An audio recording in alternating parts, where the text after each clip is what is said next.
My name is Tolu Erogbobo, popularly known as Chef Eros. I'm in the food and beverage industry. Cookie Jar has been in operation for 4 years, Eros and Gourmet 3 years, but I've been an entrepreneur in Nigeria for 8 years.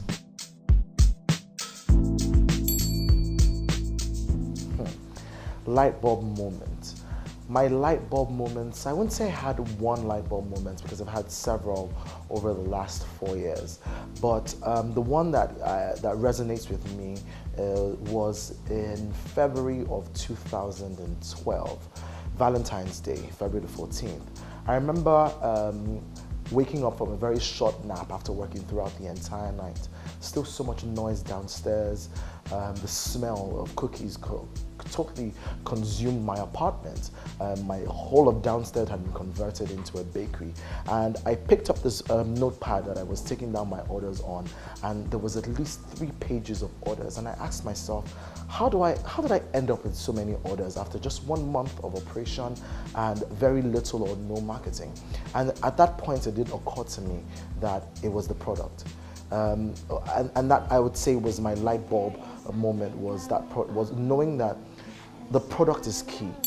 As long as the product is great, as long as the product is loved, you will continually have business. Now, whether the business will thrive is a completely different ball game entirely. But as long as your product is great, you are in business, and people would come back for that product. Now, if you can combine that with great marketing, with a great team, with a great location, then you're going to excel. But your product is key. Promise you will follow your heart.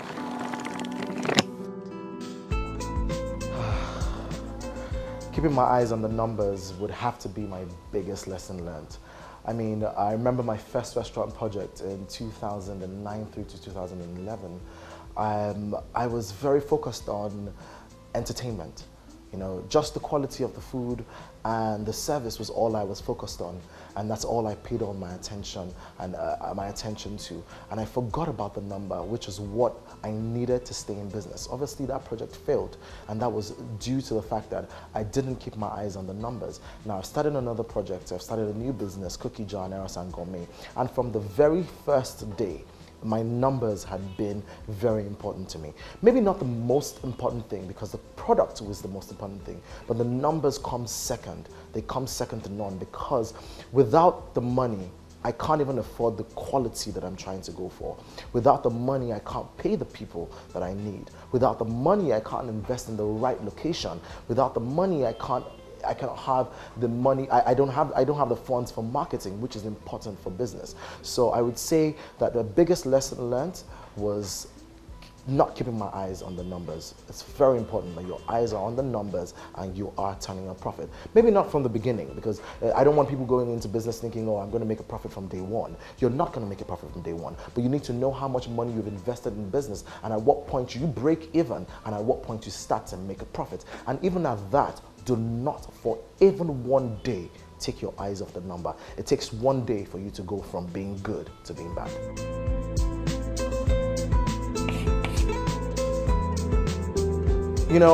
As an entrepreneur, it's very difficult for me to say I've made mistakes, but the truth is we make mistakes. And I would say my biggest mistake was expanding too quick.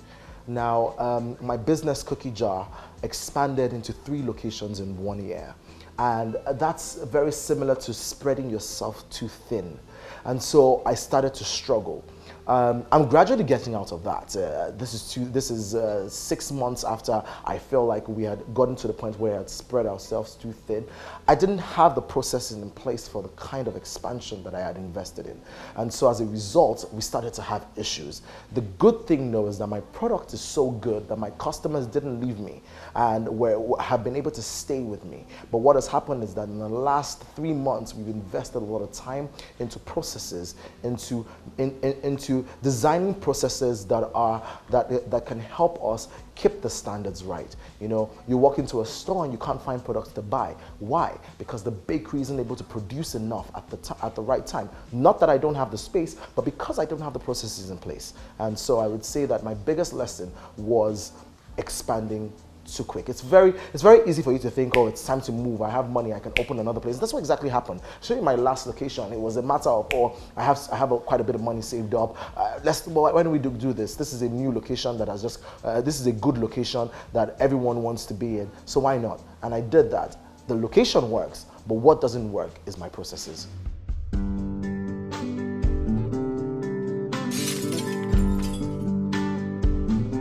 Breaking boundary moments. I would say it's my ability to achieve something that is very dear to me, which is making a difference in people's lives. That happened very recently when I got a call. I remember walking into my office and the excitement in the room when we had just gotten a call from Jamie Oliver's team saying that they wanted us to be a part of the food revolution. Now, getting a call from Jamie Oliver is one thing, but being a part of the food revolution is the main thing.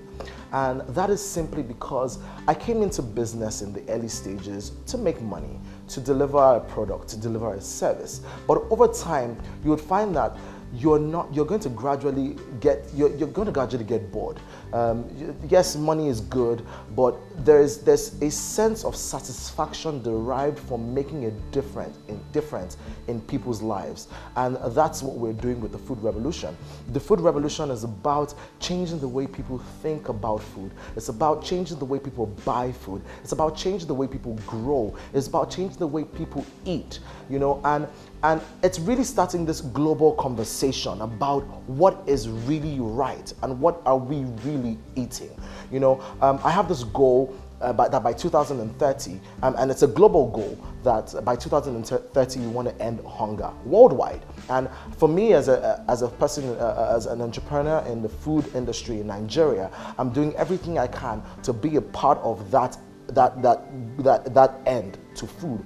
And how are we doing this? We're doing this by educating people. So I'm writing a book right now, which is about 15 meals under 500 naira that can save your life. And these are healthy meals that can be sourced locally, that are cheap, that are quick to make, and are not nutritious. And it's so simple to make as well, and so that for me is one thing. And then I'm investing in agriculture. I'm working with a bunch of people on a bunch of different agricultural projects that would help us achieve food security, that would help us achieve improved nutrition, because accessibility to raw materials is very key. So I would say to wrap this all up, that my breaking boundaries would be the vision. The vision. The big dreams, So I'm a dreamer, and I encourage other entrepreneurs to have big dreams. Take it a step at a time. Like they say, take the first step and then the next step, and at some point you start to see a light at the end of the tunnel. My step and my dream is to end hunger. And I'm doing it one step at a time. And it started just a few days ago. And over the next year, I would have made progress. And over the next 5 years, I would be a lot further than I was 5 years ago.